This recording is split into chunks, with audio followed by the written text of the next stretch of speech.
Hello, Daphne Wilson here from Note Newbie Investment Education, where I talk about investing in distressed second mortgages. Welcome to my channel.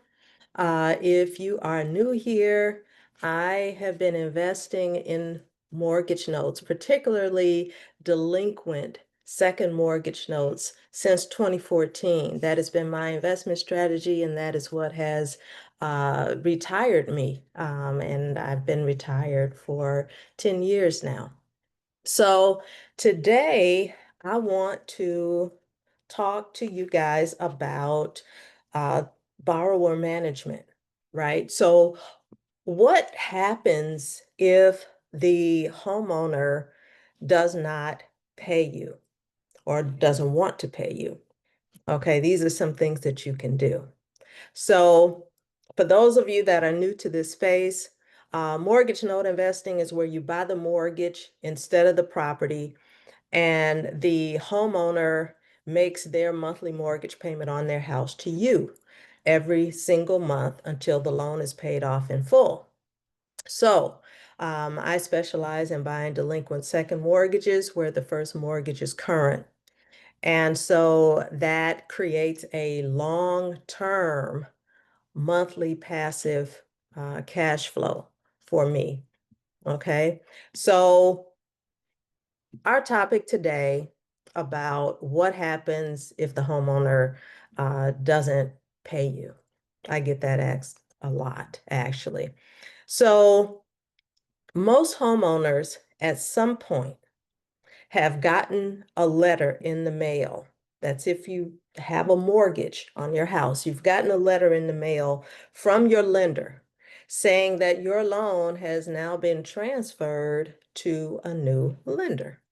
Okay. Sometimes that happens right away. I mean, you haven't even sent in your first mortgage payment yet, and the loan has already been sold.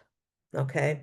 They send you that letter, and they also tell you where to send your future payments to. Okay. So this is the lender that is telling the homeowner this.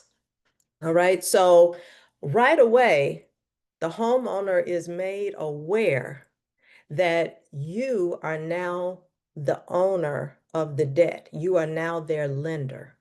Okay, so they know that this is not a scam. They know that it's legitimate. You're just not some fly-by-night company that's calling up saying, I can help you avoid foreclosure or whatever. You are actually the lender. And so the homeowner knows this. Now, in the second space, second mortgages, um, if the first mortgage is current, and I would never buy a delinquent second mortgage if the first mortgage was not current. But with the first mortgage being current, it's really unlikely that a homeowner is going to risk losing their home to you in a foreclosure if they can come up with a affordable monthly payment arrangement with you. Okay, so in most cases, these are not loans that are going to go to foreclosure. These are loans that can actually be worked out, and the borrower can either reinstate that loan for what they owe, unpaid interest and late fees and all that, or you can come up with another repayment solution that's going to work out for the both of you.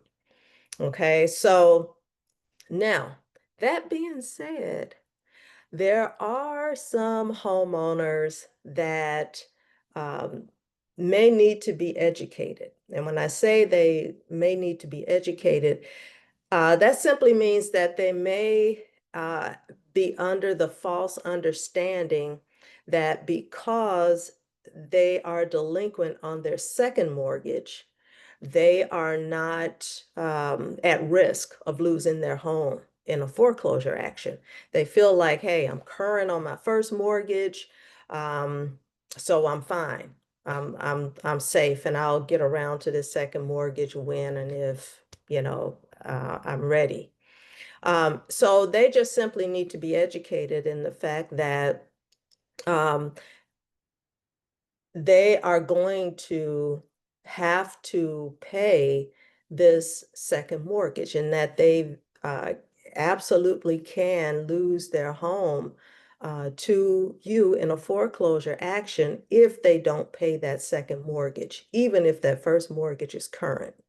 Okay, so they just need to be educated in that and be able to, look up that information and find that information for themselves, and you can assist with that in providing, documentation about, this is what your rights are as a homeowner in terms of, paying your second mortgage.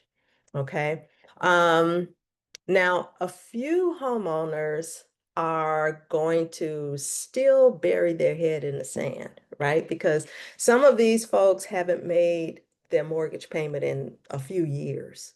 Okay, that's not unusual in this space. So they're not really too happy to hear from you because, this is just another bill that's going to have to be paid, right? So, so they may just try and you know, let a sleeping dog lie, is what the term was back in the day. If they don't bother me, I'm not going to bother them. Maybe this thing will go away and, I'll just stay current on my first mortgage and I won't worry about this second mortgage. Okay. So they may actually need a little bit of a push. All right, so that they know that you are serious about collecting on this mortgage debt. All right, so right out the gate, the homeowner knows that you are their new lender. Okay, they know that because their previous lender sent a letter to them informing them of that. And that is required by the federal government.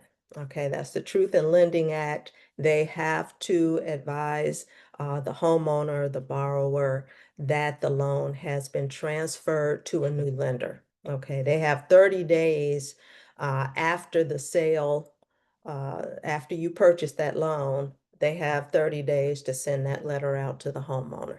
So the homeowner already knows that you're the lender. Okay, so you don't have to worry about that. So now it becomes more of a matter of escalating. Okay, so I'm going to start with the least expensive option, and that is to send the homeowner collection letters. Okay, and you can decide for yourself how many collection letters you want to send out and the time frame. So you may send one letter out 1 week, and then in the following week send another letter, the following week send another letter, or you may, you know, schedule it 2 weeks apart, or however you want to do it is entirely up to you. It doesn't cost you anything other than postage to send the letters to the homeowner.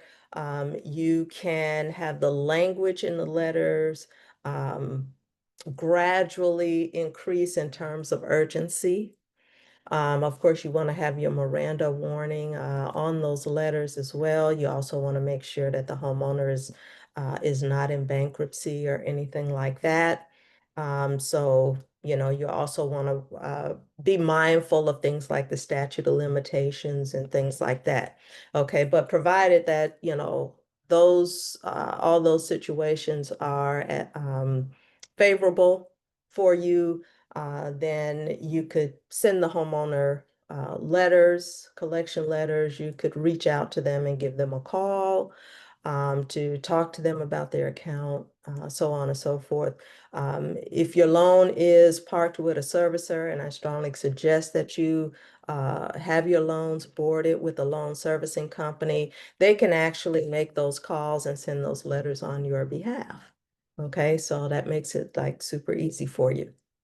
Now, if that doesn't do the trick, you may give yourself a month or 2 months or 4 months or however long, you want to to give the homeowner an opportunity to reach out to you.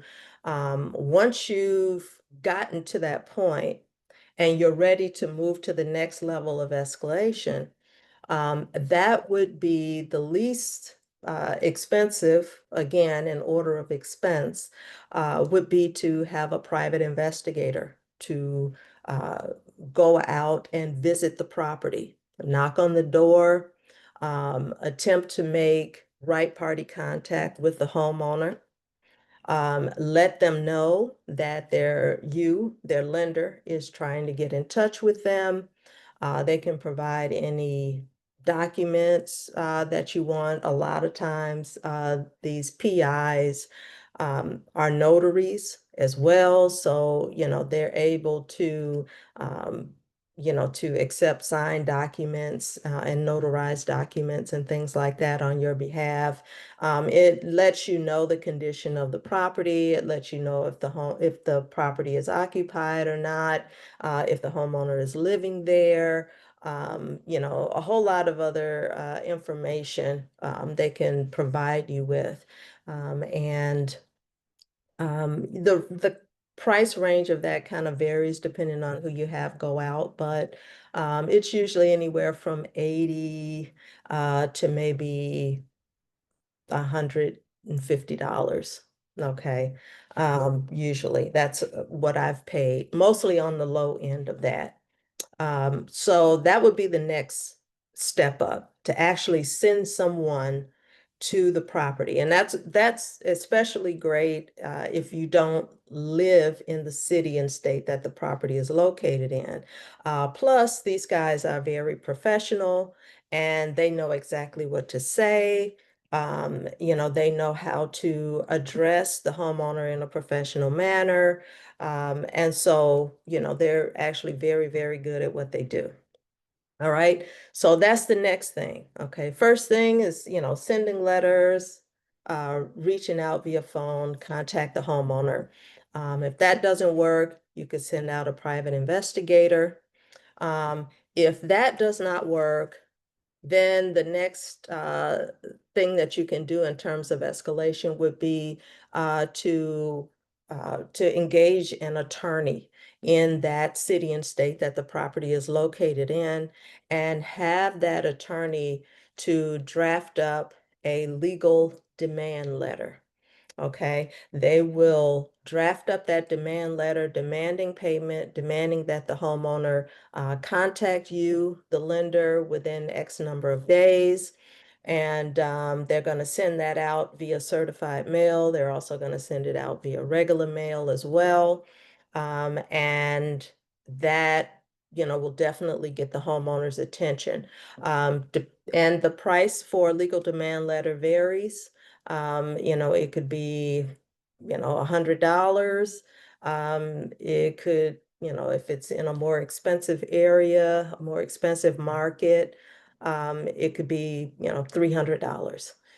But really, it's just a letter that the attorney is drafting up on your behalf, and it's a legal demand letter on their letterhead, basically saying, hey, you have, 30, 60, 90 days, whatever it is, to contact this lender and work out a payment arrangement, or else you're going to be at risk of losing your home to foreclosure.